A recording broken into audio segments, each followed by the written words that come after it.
It's been a while since I've had an update about my spinal injury. It's just after 8 months since my accident now, and I'm staying at my mate's place in Brisbane, the same guy I stayed with the night before the accident out in the hills. And yeah, it's a pretty good setup. I'm back at work now, and there's a few things I've been dealing with. I've been trying to get my hand drive license, trying to deal with the National Disability Insurance Scheme, NDIS, which is the thing that helps you out when you're disabled, but they're absolutely hopeless. The main reason I wanted to do that is to sort out my hand driving license. You can get these little bars that you clip onto the accelerator and the brake, and you can use your hand to do it. You can buy them off eBay for a few $100, but of course the main thing with the disability sometimes isn't the physical disability, it's the bureaucracy. You're not allowed to use those ones. You have to get a modification for like $4,000 or more in a car, and get it done all certified, and then you have to get a proper license, not a proper license, a disabled driving license. So that's what I'm going to probably do out of my own pocket now, because NDIS has just mucked me around for months and months. And I've got a electric scooter which I can strap on the front of the wheelchair, so maybe I'll just use that because the licensing system hasn't caught up with that.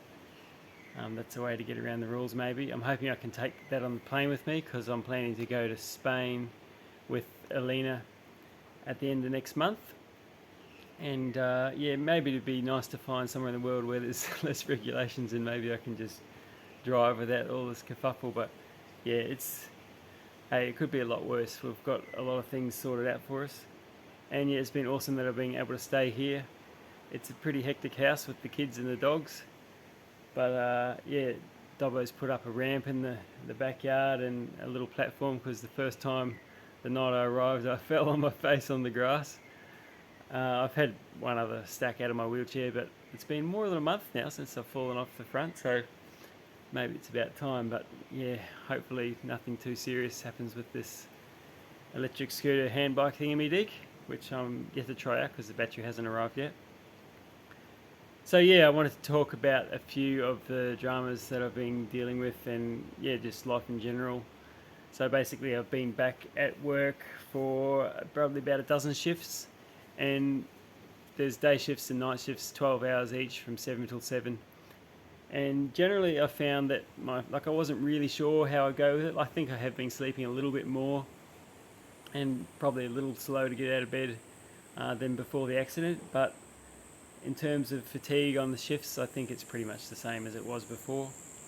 And similar thing with gliding, like I don't think, like when people take you gliding, it's like, oh, this guy's disabled, he'll be feeling so great to be in the air. But like when I'm in the air, it doesn't really feel any different to before the accident. So it kind of depends on what kind of flying we're doing and that. But yeah, the guy's been fantastic. I went up to Kingaroy yesterday, and yeah, there's so many people trying to make life easier for you. So that's one of the perks, I suppose. So last year when I was in New Zealand, I contacted the spinal outreach team, which is at the hospital here in Brisbane, and yeah, basically I wanted to get set up and sorted out so I could join the system here and get my post-op checkup and maybe get the metalwork taken out of my back and this and that. And one of the things they said, because I was asking about the hand drive, is that I need to surrender my license, and I haven't actually done that. So hopefully no one watching this is a police officer and is going to give me a $7,000 fine or whatever the crazy amount is in Australia these days. But there's a few reasons for that. One, I had to do my tax return, which meant I had to redo my MyGov and get the text or whatever, because I don't know what it was. It was a very complicated process. There was about 3 or 4 different ways you could do it. One of them finally worked. It was still asking me at the end for my Australian passport, which it seemed to not matter in the end. I don't really know why, but I don't actually have an Australian passport. But luckily I had my Australian license, because if I didn't have that, I probably wouldn't be able to pay tax. So it's a good thing I didn't surrender it. Also, on New Year's Eve we went into town, and after the fireworks I realised that the wallet wasn't in my pocket anymore. It probably just fell off my lap. So yeah, we went back to the train station, asked about it. It ended up they didn't know anything about it, so we started going home, and then I got a text, and the way I got a text is they saw my license. Someone handed my wallet into the police, awesome people here, and still had all my New Zealand dollars in there, by the way. I haven't got any Australian dollars out since I've been in the country, actually. But yeah, they saw my license, they looked me up on the system, they got my phone number, and they sent me a text. So probably a good thing I didn't hand in the license, although now I've printed myself little name tags on some of my stuff, at least on my train card, whatever it's called. Right, so yeah, last year I started the process of signing up for NDIS, and I was told it would take about 3 weeks. After about that amount of time, I was in Australia, and I got a message from the spinal clinic saying, have they got back to you? Maybe just follow up. And a day or two later, they did get back to me, and they said, oh, you didn't sign the form. So I had to go out of my way to get it printed and scanned and do all these kind of things can be pretty tricky when you're disabled. But I managed to get it sorted. I sent it in, and then the timer, which was 3.5 weeks, started again. Like they completely deny that I sent them anything in December. They said the first thing that I sent them was in January, which is when I sent the signed one. Everything was the same in the form. I had signed it, but it was electronically, and that wasn't good enough for them. So yeah, then it started again. About 3 weeks after that, they said, oh, your Centrelink address doesn't match the address on the form. I'm like, okay, that's probably because I haven't used Centrelink in over 20 years, or I don't even know when I used it, but it was my old address from over 20 years ago. So I updated it. I think it was the same day or the next day. It definitely wasn't more than a day after. I updated it online, and I emailed them and I told them about it. And there was lots and lots of follow-up calls, lots of drama, and yeah, it's really sad because it just means that basically I'm going to leave the country before I get any help. The other problem is I've had this, one of the main problems with spinal injuries is you can't really feel, well, you can't feel your legs. I do have a little bit of feeling here and there, but what happened is we went kayaking, and the paddle was a bit longer than we thought. I was on a plastic surface. I had this shitty little cushion that I bought, but I probably should have had a better one.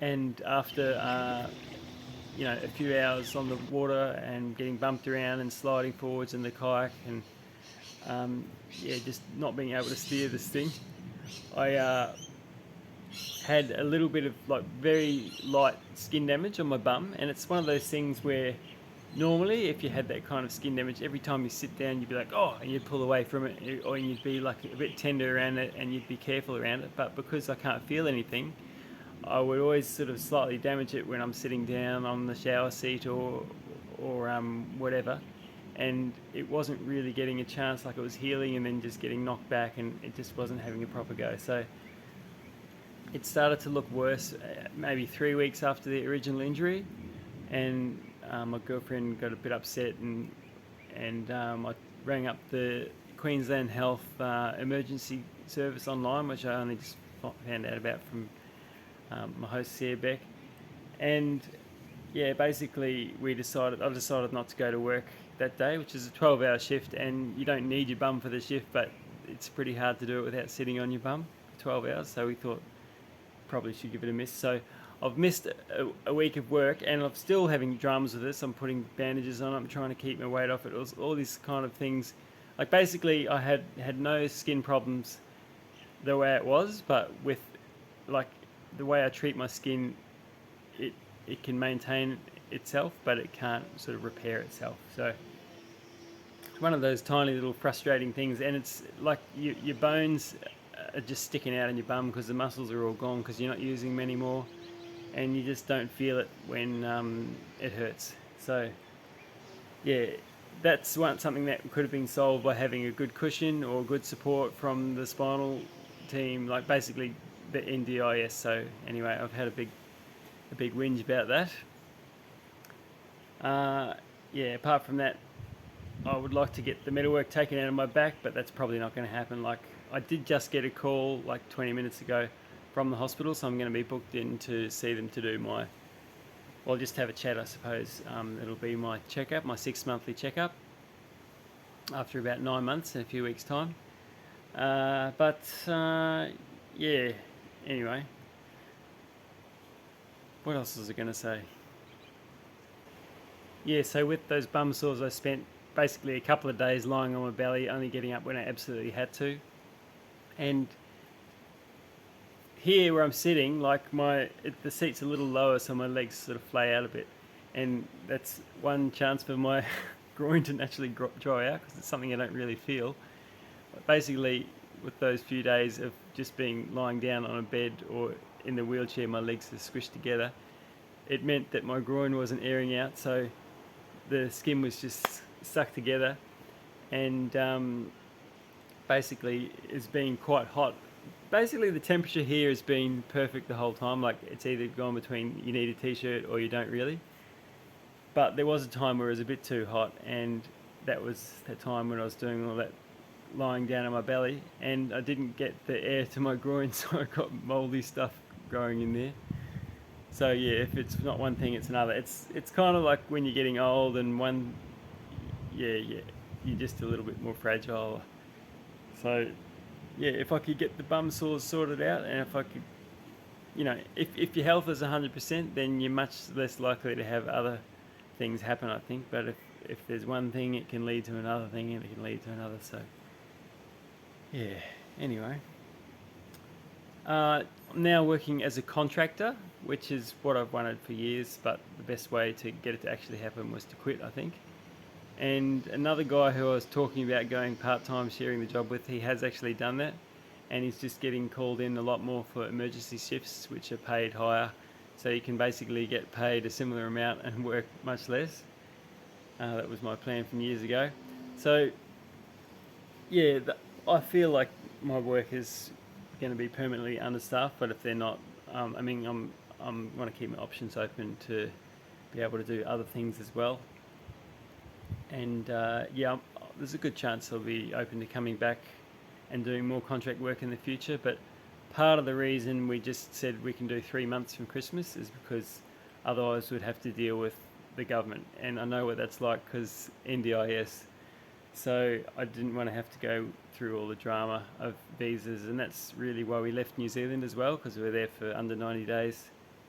And that was in some ways worse than Australia. Like, they were ringing us up, like I missed the call and Mum took a call from customs before she'd even arrived. She was in the airport checking in Hong Kong or something, asking who she is, where what's the plan, all these details. And she had booked a ticket out of the country. They just thought it was suspicious because it was close to the 90 days. So yeah, we just didn't want to deal with the drama of extending a visa.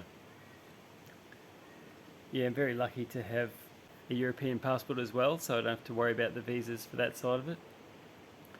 And yeah, I don't need much. I'm quite lucky with my injury that I had the nurses and the occupational therapists and all that kind of people visiting me every few days for a few weeks with this bum sore thing, because I had to go. The way you get around the paperwork is in Australia with the doctors and all that, like having not to deal with the bureaucracy, is if it's an emergency. My host here, he works as an emergency doctor, and that's what he told me, that they can avoid some of the paperwork because, if someone's bleeding to death, you've got to do something quick. So just out here, there's a swimming pool, but I haven't been in there for pretty much 3 weeks now. I probably should.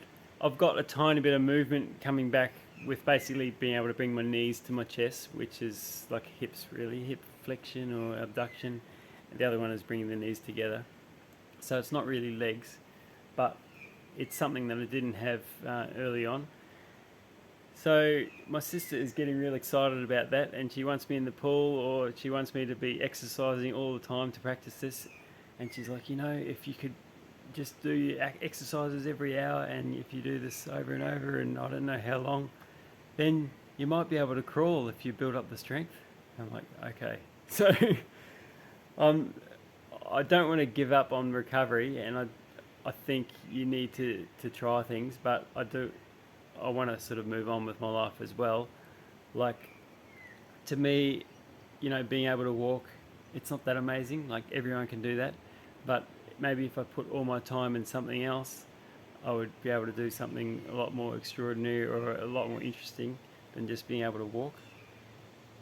But not being able to walk makes things harder. And like if I could just stand up for a short time, then maybe I could get onto buses, or my girlfriend's friend, we were going to stay at her apartment in Spain, and then they did the measurements, and they like a lot of the doors are only a centimetre wider each side than my wheelchair. So you could probably get in there if it was a life or death, but to do it over and over again, you're going to be hitting the door and you're going to have to line it up perfectly, and it's just going to be hopeless. But if not for that, the lift isn't deep enough to fit the wheelchair in, so yeah. But in general, Europe should be fairly good, and I'm looking forward. Like, I never really explored cities that much in the past. I was always into the mountains because I could, and just made more sense. But yeah, you can actually get around pretty fast on the wheelchair. Like when I walk into town for lunch, I'm probably faster than the average walker. And yeah, it just really depends on the surface, and obviously hills are really tough, but if you're going down them, you got a fast ride. But it really needs to be a gradual slope, otherwise you have to squeeze and use your hands for brakes. Yeah, the hand bike that I've got here, the brake on it looks like it's from a real motorbike. It just looks crazy, and the thing's quite heavy. Like maybe it's a bit heavier duty than it needs to be, but to think of how much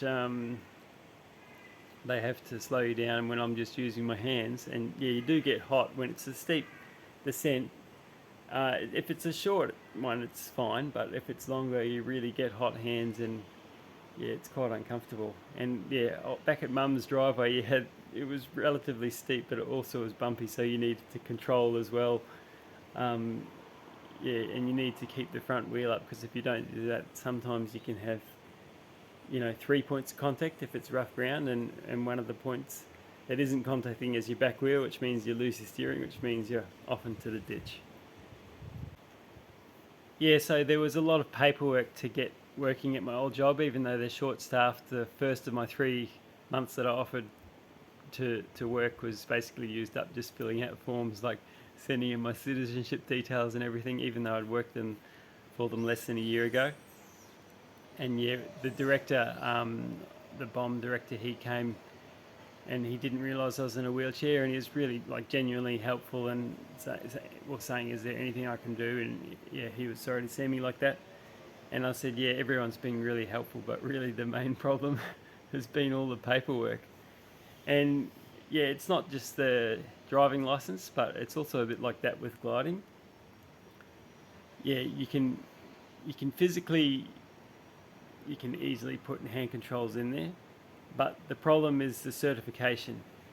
So yeah, just because you can do it doesn't mean it's legal. And it's the same thing, like the other day I got out at the train station and there was 3 steps that I had to get up, and I was like, oh, can you give us a hand? Oh yeah, sorry, we can't do that, because they're worried about liability. So that they're usually, everyone wants to help you when you're disabled, but they're also worried about the liability thing. I think it'd be the same if you're trying to get on a bus and you need a bit of help to carry your legs on while you're lifting your bum off the floor to get on the seats. People would be like, yeah, no, we can't do that.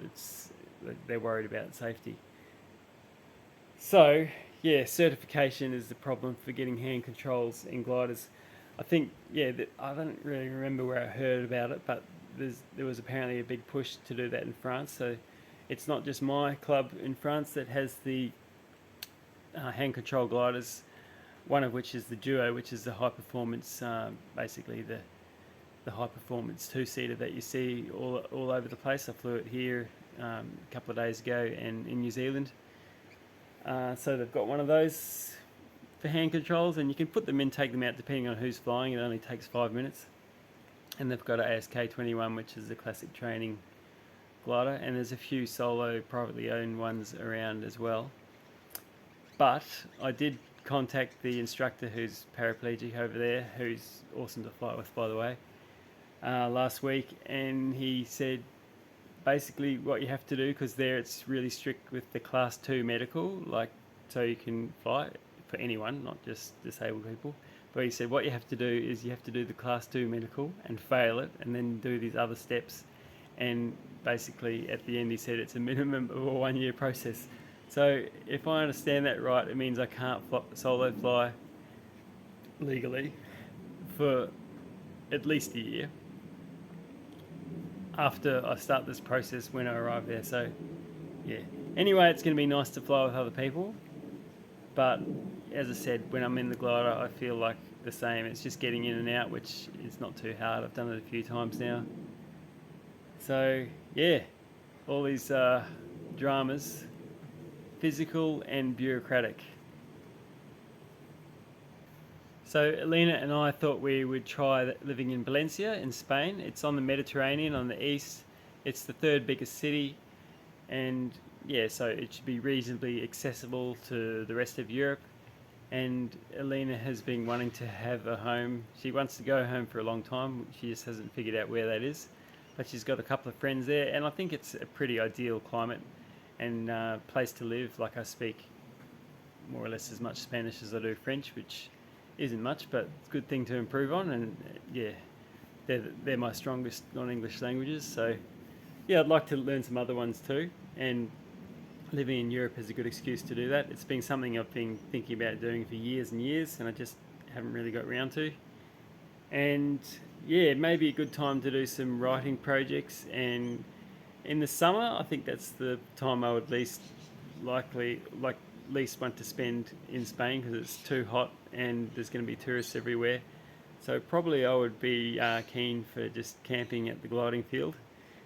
Maybe doing one or two things with Alina, as she, like last summer, she spent a bunch of time after my accident visiting her friends in Western Europe before coming to meet me in New Zealand. And yeah, we could possibly come back to Australia, maybe find a place of our own closer to the city for contract work. Yeah, the main thing with the contract work for me is that I get asked to work rather than having to beg for holidays. So I'm just heading home after night shift. A slight uphill in the blazing sun when you just want to get to bed. But yeah, it's not too bad. I thought I'd make a video about the last few months and the spinal recovery stuff. And to be honest, one of the hardest things is it's not the physical disability that disables you a lot of the time, it's the certification and the bureaucracy and the dramas.